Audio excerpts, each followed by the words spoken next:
You're watching AWB TV. Coming up on Capital Focus, manufacturing creates great jobs for Washington families and generates billions of dollars in state taxes. And the COVID vaccination rollout is hitting high gear, and employers all across the state are stepping up to get the job done. Capital Focus starts right now. Welcome to Capital Focus. A closer look at the issues that are most relevant to Washington employers.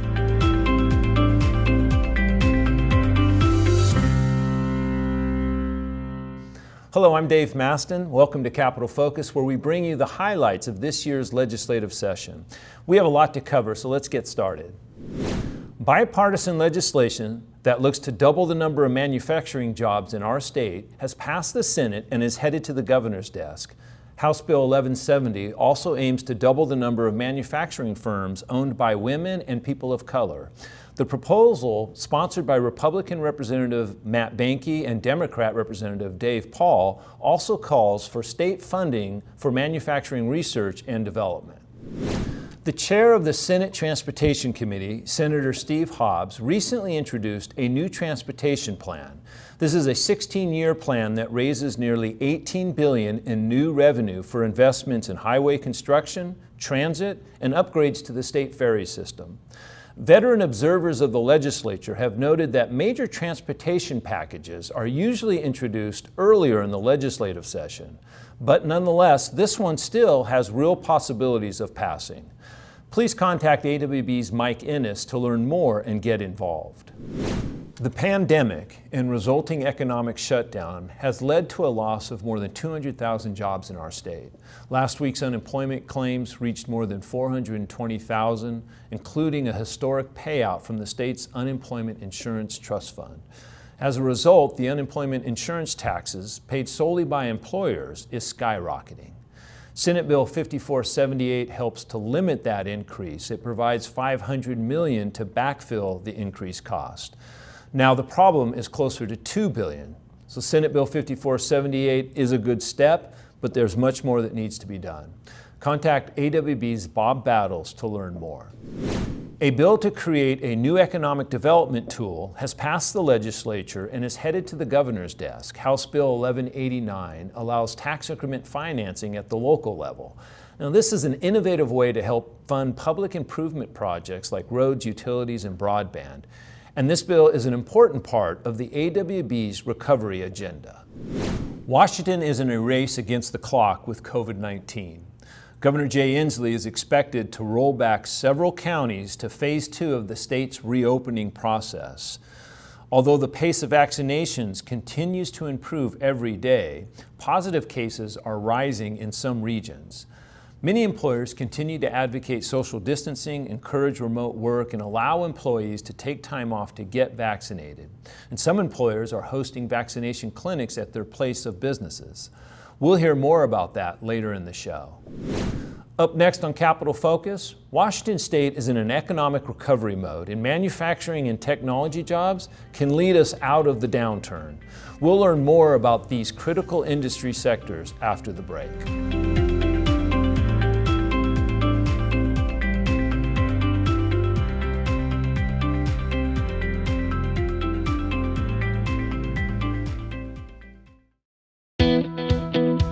At Travel Cheer, we do camp chairs, and we're all about getting people outside and making their experience more enjoyable and comfortable. We really want to take care of our staff, and we want a good work-life balance, and part of that for us was being able to offer them health care. By far, AWB offered much better health insurance through Primera than the other companies did, and at a better rate.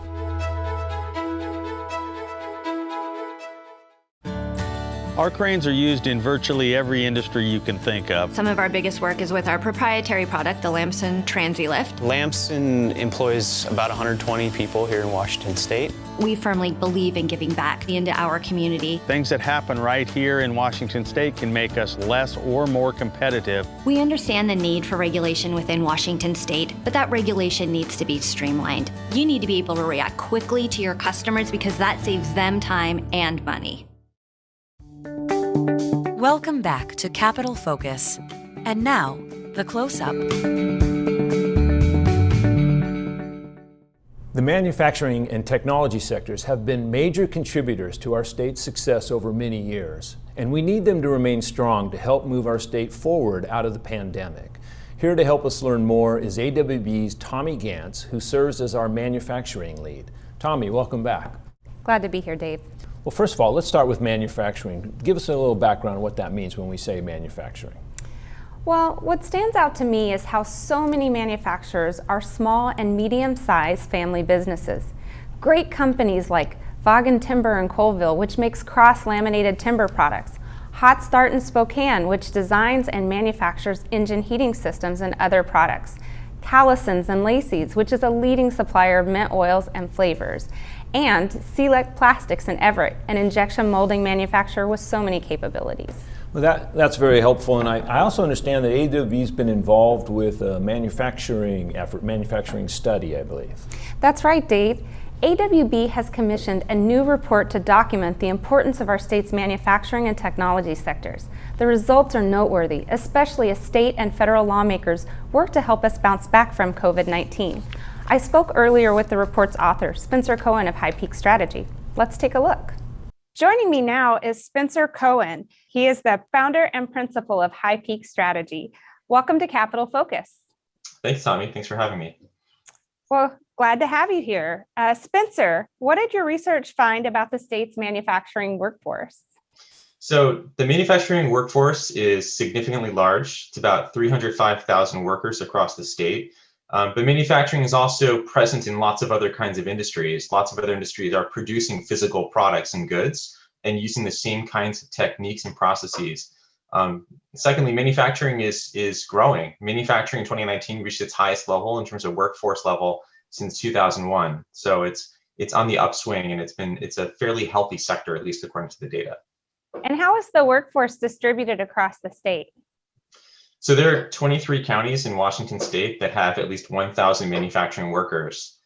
Almost every county in the state has some manufacturing work, but there are 23 that have at least 1,000. However, there are some large concentrations of manufacturing work because Boeing, for instance, in the aerospace cluster is concentrated in the Puget Sound, for instance.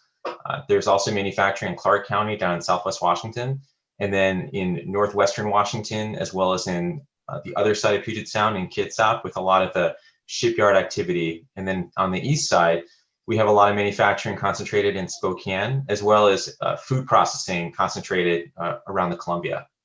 Well, let's switch to the information and communication technology sector, also known as ICT. How many workers are in this sector, and what kind of economic impact do these jobs have? So the ICT sector is, in 2019, employed over 276,000 workers directly and had a total economic impact across the state of over 1 million jobs. The big reason for that has to do with twofold. One, has a lot of connectivity with other industries in Washington state, but more importantly, ICT jobs on average pay much higher wages. And because of that, those wages are then spent, or a large share of them, on other goods and services throughout the economy. So the impact is largely driven by that household spending. So workers earn a lot of money and they spend it throughout the economy. Let's put this into perspective for the legislature. How did these two industries, manufacturing and technology, create tax revenue for the state's budget? So I can tell you that with ICT, for instance, the ICT sector generated either directly or through these multiplier effects that I've been describing, through what we call indirect and induced, supported about $3.1 billion in state taxes. So that does not include other types of taxes, such as local taxes, but just purely state coffer taxes. The manufacturing sector, we didn't look at it in its totality, but we did look at several parts of the manufacturing sector, specific subsectors.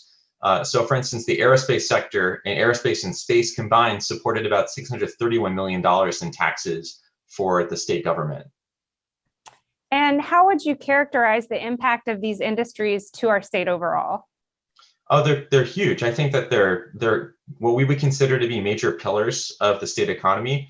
And part of it's because they're quite large and they pay good wages, but also because they're what we consider to be basic industries, meaning that they are largely exporting the vast majority of what they produce, whether it's software code or aircraft or food products or other kinds of services. They're exporting that output to other parts of the country and other parts of the world, which means that they're net generators, or they generate net income flows into Washington State. Spencer, thank you for all your work on this report. It's really timely and much appreciated. Thank you so much for joining us today. Thanks a lot. Thanks for having me. Bottom line is our state manufacturers and employers are paying a hefty amount of the state taxes. I understand next online we have our co-chairs of AWB's Manufacturing Committee. I understand we're going to hear from them. That's right, Dave. Now it's my pleasure to welcome Allison Bedvardson of Out of the Box Manufacturing in Renton and David Rinkin of Rinkin Equipment Company in Yakima. Welcome. Thanks for having us with you. Good morning. Good morning. Allison, let's start with you. What are the 3 best ways state lawmakers can support manufacturing in Washington? Well, I think first, legislatures need to do no harm. Let employers catch our breath.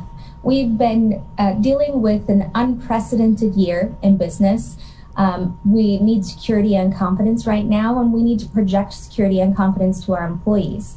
We've spent a lot of money keeping our shops open if we had essential businesses. We spent a lot of money keeping people employed and buying PPE and different equipment to keep people safe at work. We have had a year where we could not forecast or understand what our opportunities or our risks would be because our customers were in the same boat that we were. We just really need a moment to catch our breath, and having so much conversation around new taxes and new regulations is really difficult for employers to deal with right now. And Allison, in addition to doing no harm, I hear you have some other thoughts around workforce development?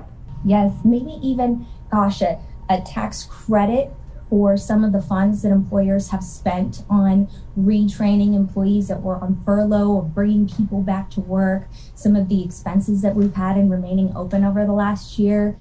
And Dave, to follow up on Allison's comment on tax credits, lawmakers appear poised to go in the other direction and pass the state's first ever capital gains tax. How does this impact small businesses? Very good question. I really believe in light of the recent announcement from the Office of Financial Management in March, which on the state revenue projections, which came in $3.2 billion higher over the 4-year period ending in June of 2023. In my opinion, this information makes the capital gains tax seem unnecessary. If you think about the business owners, many of them baby boomers looking to retire, and I think it's unfortunate that they will have to put a damper on some of their retirement plans based on this new taxation. Thanks, Dave. Allison, earlier we touched on the workforce challenge for our state. What are your thoughts on helping young people become interested in manufacturing careers? Oh, I feel very strongly about introducing young people to manufacturing careers. National Manufacturing Day is in October of every year. Unfortunately, last year, due to the pandemic, we didn't have a great opportunity to shine a light on that day, but I'm really hoping this next year we will be able to. Getting students and teachers and parents into manufacturing environments to see what it's really like and see the opportunities that are there is really important. Some of the other things that we can do is promote internships and part-time jobs in manufacturing environments for high school students and college students. Some of our best hires recently have come from high school students involved in apprenticeship programs or college students that are involved in internship programs. And Dave, we understand you've got a great example of workforce development out there in Yakima. Yes, I agree with everything Allison has had to say. I believe these youth apprentice programs are vital to our future success. And in the past several years, our company has hired interns from West Valley High School. Chris Nesmith is the CT director at West Valley. And he's been a driving force in helping their school develop. I believe they're up to a dozen career development programs now, including manufacturing. As we know, not every high school student will plan to go to a four-year school. So these programs are doing a great job of helping students develop the knowledge and skills that will be needed to become productive members of our workforce. Allison, there's been a lot of discussion on new investments in our country's infrastructure this year. What are some of the best ways that lawmakers can direct these investments to help the manufacturing sector succeed? Well, I think our roads and our transit systems come to mind first. I live about 28 miles from my job, but it takes me more than an hour to commute that distance every day, each way. And I also know that a lot of people can't afford to buy a home in a neighborhood that's close to where they work. So those issues are ones that we should seriously take a look at. And Allison, I believe you had some thoughts around childcare on infrastructure as well? Yes, thank you. So my husband and I own out-of-the-box manufacturing. We actually have 3 small children. The cost to have 3 children in childcare is astronomical. And I can understand why many families chose during the pandemic to let one spouse stay home to care for children. I mean, there's not a whole lot of kids in school right now. So we've either got a situation where one spouse has left the workforce to care for children, or you have one or more parents at home trying to work and do school and do childcare at the same time. That is a really big hurdle to jump over. Dave, what are your thoughts on infrastructure? Well, obviously, no question, infrastructure is vital to our region to be successful. Transportation infrastructure is critical to our state's business, climate, and economic future. Population growth in our state has certainly created many challenges in that area, and it's important that we modernize our transportation and infrastructure as we look to keep traffic flowing in important areas around our state. Obviously, we know the importance of the I-5 corridor, keeping traffic moving, keeping freight moving.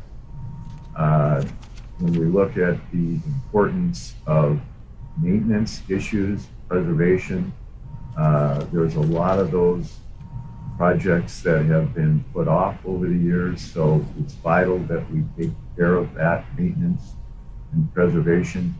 As we look to the future to be really providing, being a model for growth in manufacturing, infrastructure, and transportation is vital for that success. And this question's for both of you. Allison, why don't you start first? What's the best case scenario for Washington manufacturing 10 years from now? Allison, what do you want to speak to first?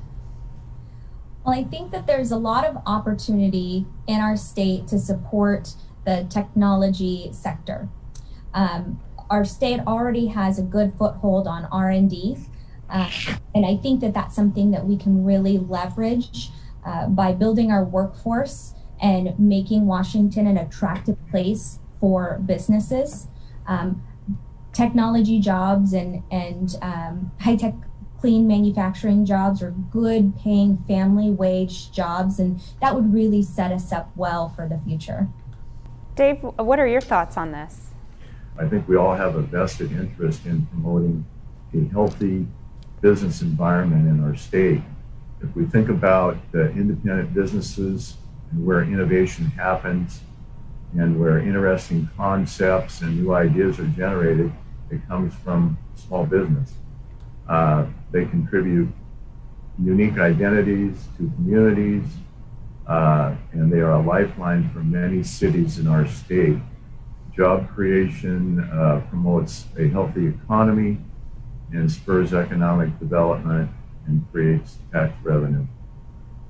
Thank you both for joining us today and for all of your work to support this critical industry sector in our state. Pleasure being here. Thank you for having us. Back to you, Dave. Tommy, anything else that you'd like to add? Yeah, actually, we have started a new manufacturing committee here at AWB. We'd love to have you engaged in this committee. If you have any interest in participating, please reach out to me at tommyjg@awb.org. Thank you, Tommy, for being here. Great to be here, Dave. Up next on Capital Focus, Washington and the rest of the country are engaged in a historic effort to roll out the COVID vaccines as quickly as possible, a huge logistical challenge by any measure, and Washington employers are stepping up to help. More after the break.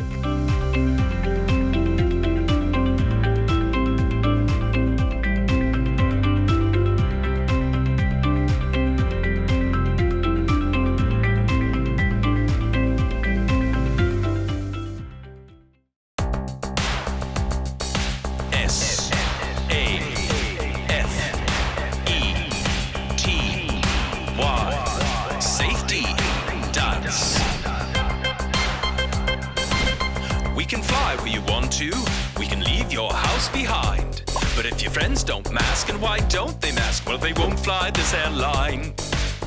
You can fly if you want to, cause we do safety right. We have air that's clean and disinfectant machines zapping germs like an arcade space fight. And we dance do the dance, do the dance. Everybody wash some hands. Do the dance, we're always wearing a mask. Do the dance, do the dance. No, seriously, please wash your hands. Do the dance, do the dance. HEPA filters cleaning commence. Alaska Safety Dance. Alaska Safety Dance. Alaska Safety Dance.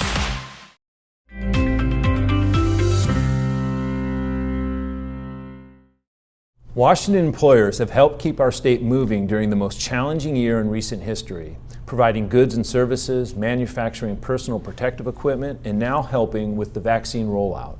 Joining us now to share more about how employers are engaged is Amy Anderson, AWB's Government Affairs Director for Healthcare Policy. Amy, thank you for joining me. Good to be here again, Dave. You have some good stories. I do, absolutely. Washington employers have stepped up to help our state from the very beginning of this crisis. And now, with vaccine supplies on the rise and eligibility opening up to all adults soon, help from employers will really make a difference. Earlier this session, I shared some great work by Microsoft, Amazon, Starbucks, Costco, and others that partnered with the state to help with logistics. Today, I want to share some great stories from some of our small and medium-sized employers. One of the early leaders in this effort was Schweitzer Engineering Laboratories in Pullman, where they're hosted clinics for not just employees, but the broader community. Let's take a look. Hello, I'm Frank Carroll with Schweitzer Engineering Laboratories, and I'm standing in the SEL Event Center in Pullman, Washington. And this is a site through large-scale vaccination clinics that have been staffed by an army of SEL volunteers in partnership with local public health officials. We've been able to deliver thousands of COVID-19 vaccinations. By Monday, we will have delivered over 17,000 doses to residents across this region. This is something that we can export or can be done by virtually any business or public-private partnership in any large building envelope. Contact your local public health agency. There you may find a real need that needs to be met by a pop-up clinic, by a large-scale vaccination event, or something in between to meet a need that might be critical in that particular area or county. A vital component of vaccine delivery isn't just the delivery of the vaccine itself, just the injection. It's actually the scheduling, getting people to a clinic with the right paperwork filled out, or at least knowing what that paperwork is, and having a flow set through a scheduling platform is vital. We're happy to share our lessons learned in the platform that we use to do that in a very nimble way, either through a call center or through online sign up. It's relatively simple to do, but it's a vital piece of the puzzle. So that's one great example. Even smaller employers like Heritage Distilling in Gig Harbor knew they could use past experience to open a clinic. Historically, we have offered flu vaccine clinics to our employees every year. And so when Rite Aid called and offered the COVID vaccine, it's a natural extension of a service we've always provided to our employees. Plan your clinic on a Friday or a day where your employees can take the day off if necessary if they don't feel well. And I would also suggest having your first aid kit, your AED, and CPR trained people on site in case of an allergic reaction. And even if you aren't able to host a clinic, there's so much you can do to support this work. Let's hear from Baker Boyer Bank in Walla Walla. You know, as we've been working through the rollout of the vaccination, Baker Boyer's been trying to be really proactive by allowing our employees to take time off to get the vaccination, along with giving them 2 free days of PTO so that they get to revive and renew hours for the year. In addition, we've been really working pretty hard with the Department of Health and with other experts and medical experts in the area to really give out public service announcements throughout the year, letting people know what are the positive things that really come from, getting vaccinated and getting herd immunity for our entire community. In Walla Walla County, there was the vaccination clinics are run by volunteers, and so what we really needed was just a lot more volunteers, boots on the ground. So Baker Boyer allows our employees to volunteer for the vaccination clinic and not having to take any time off at all. In addition, a lot of our employees have medical backgrounds, and so they've actually been the ones giving the shots, or you can do anything from parking cars to helping out in any way whatsoever. And I really challenge all businesses in the state of Washington to be that change agent, to be that leader, and to help us vaccinate people as quickly as possible so we can all get back to normal. In Washington, agriculture is making a big impact as well, especially in rural communities where so many are employed in this sector. Let's hear from John Devaney at the Washington State Tree Fruit Association. Just last week, we had several packing facilities make on-site vaccination clinics available to several hundred workers at Matson Fruit and Hanson Fruit here in Yakima, and others are doing the same. Some of these producers are bringing their workers to clinics, as Gilbert Orchards did recently, where they transported their workers to the Yakima Valley Farm Workers Clinic for a vaccination event. This is helping to ensure that workers who want to be vaccinated are able to do so. Those are good examples. They absolutely are, and I should add, Schweitzer Engineering Labs has produced a handbook that's free and available to any employer that may want to host a vaccine clinic. It includes federal guidance, floor plans, the basics on personal protective equipment, a very comprehensive guide. And that's something that's very helpful right now. I mean, we are definitely in a roller coaster, opening up, closing back down. It's just really a roller coaster. It's good to see that our businesses, our employers are still moving forward and are putting together plans that you can follow and go through with. And hopefully we'll get our vaccinations out and we'll be a safer community. Yes, they're really stepping up. It's good to see. Amy, appreciate you coming again and giving us this great information. Good to be here. Now let's take a quick look at the AWB events calendar. AWB members will get the latest updates from the 2021 legislative session at a free webinar on April 27th. Our government affairs team will cover the big issues that impact employers. To learn more about becoming an AWB member, contact Sean Heiner at seanh@awb.org. Stay in compliance with the latest updates from the AWB's HR and Employment Law webinars. Join us May 5th for a webinar on performance evaluation and discipline. These webinars offer continuing education credits. There's a great lineup coming together at AWB's spring meeting on May 12th. Education and system consultant Aaron Jones, sports reporter Jen Mueller, Fred Rivera and Dan Wilson of the Seattle Mariners are all the latest additions to this all-star lineup. We'll cover all the big issues related to business, advocacy, rebound and recovery in this year's meeting. Join us May 27th for a webinar on immigration law reform. Attorney Dustin O'Quinn from Lane Powell and other experts will take a look at what's happening at the federal level with the U.S. Citizenship Act of 2021. This event is free and open to members and non-members. Learn more and register today at awb.org/events. Tonight we close with this. Spring has arrived and the Skagit Valley Tulip Festival is back. Last year's festival was virtual due to the pandemic, but now this iconic springtime event is open again. Now, capacity is limited and tickets need to be reserved in advance, but this is a great chance to get outside and immerse yourself in the brilliant colors that mark the end of winter in the beautiful Northwest. This is AWB's Capital Focus. I'm Dave Maston, so please be safe, be smart. I'll see you next week.